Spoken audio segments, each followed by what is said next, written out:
A guy who worked behind the scenes, shaping the leaders of companies that would eventually be worth, and this is not an exaggeration, trillions of dollars. Today, we're opening up the playbook of the trillion-dollar coach. So who was this mystery man? His name was Bill Campbell, and he was not your typical tech visionary. In fact, his first career was as a college football coach. So how in the world did a guy who called himself a dumbass football coach become the secret weapon for the most powerful people in technology? I mean, just let that sink in for a second. The founders of Google said their company, one of the biggest on the planet, wouldn't exist without him. He went on weekly walks with Steve Jobs. He advised Jeff Bezos. The list just goes on and on. So what was his magic formula? What was the secret? Well, it wasn't some complicated business theory. It was a leadership playbook built on really basic human ideas that, you know what, anyone can learn. He proved that to be a great manager, you first have to be a great coach. All right, so in this explainer, we're going to break down the core principles from Bill Campbell's playbook. We're going to start with the absolute bedrock of his whole philosophy, trust. Then we'll get into his team-first mantra, his most surprising weapon, and finally, how you can actually start using these lessons yourself. For Bill, everything, and I mean absolutely everything, started with trust. It was the price of admission. It was non-negotiable. If you didn't have trust, you couldn't even get to the starting line, let alone build something incredible. And for him, trust wasn't some abstract concept. It was really simple. It boiled down to 4 things. 1, you keep your word. Do what you say you're going to do. 2, loyalty. You have people's backs. 3, integrity. You're honest. And 4, discretion. You know how to keep a secret. That last one is why everyone, not just the CEO, felt they could confide in him. But look, this was a two-way street. He would give you all his trust, but he needed one thing back from you. You had to be coachable. He was looking for humility, for honesty, for people who actually wanted to get better. He had zero time for know-it-alls or anyone who thought they already had all the answers. This story is my absolute favorite. It just says it all. When Jonathan Rosenberg was interviewing for a huge job at Google, Bill sat him down and didn't ask about his resume, his experience, nothing. He asked him just one question: are you coachable? That was it. That was the whole interview. Because to Bill, that was the only thing that really mattered. So once you have that foundation of trust, it leads right into his next big idea, putting the team first. Bill always said that your job title, yeah, it makes you a manager, but it's earning the respect of your people that actually makes you a leader. And you know what? We have a perfect real-world test of this idea. Back in its early days, Google's founders were pretty skeptical of managers. So they ran this experiment called a disorg. They just got rid of all the engineering managers.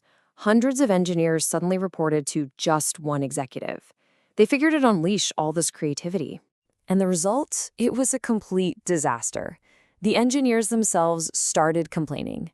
They demanded to have their managers back. And why?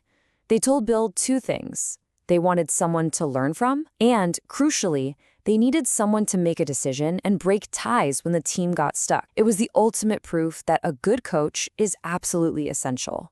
Now, part of being a coach is dealing with tough players. We've all worked with this person, right? The brilliant performer who is just a nightmare to work with. Bill had a name for them, the aberrant genius. And his take was, you tolerate them, but only as long as their value is way bigger than the cost to the team, and as long as they aren't unethical. Your job isn't to fight them, it's to coach them. So when it came to making decisions, how do you do it? Well, Bill hated consensus. He thought it was just a recipe for groupthink and petty politics. Instead, he was all about getting the best idea out on the table. He believed a manager's job isn't to make everybody happy. It's to make sure every voice is heard and then to have the guts to break the tie and make the call. That's how the company wins. And you can see this whole philosophy in how he structured his one-on-one meetings. Just look at the order here.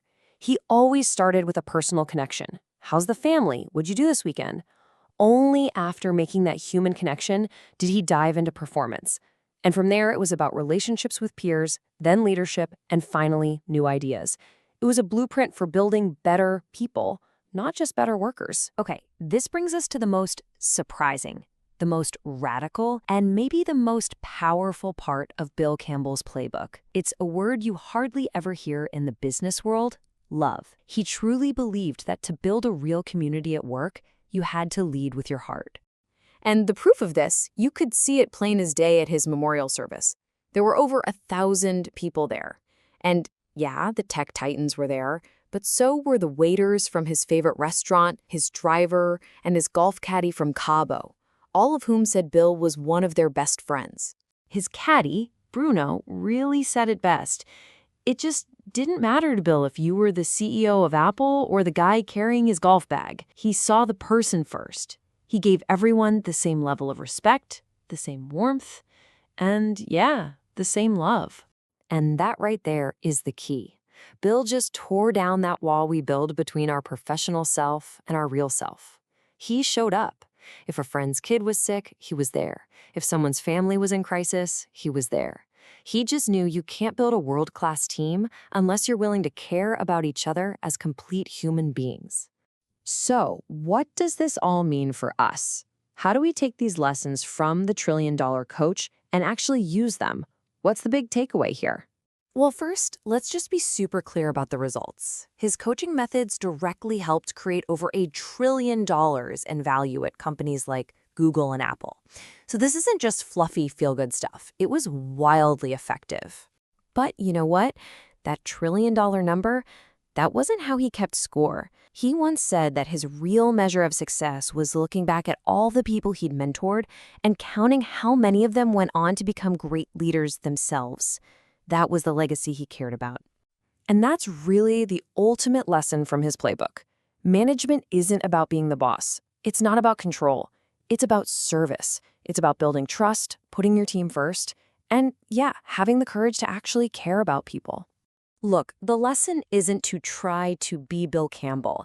It's to learn from him, to ask the same question of yourself that he asked of himself. So I'll leave you with this. How are you going to measure your success?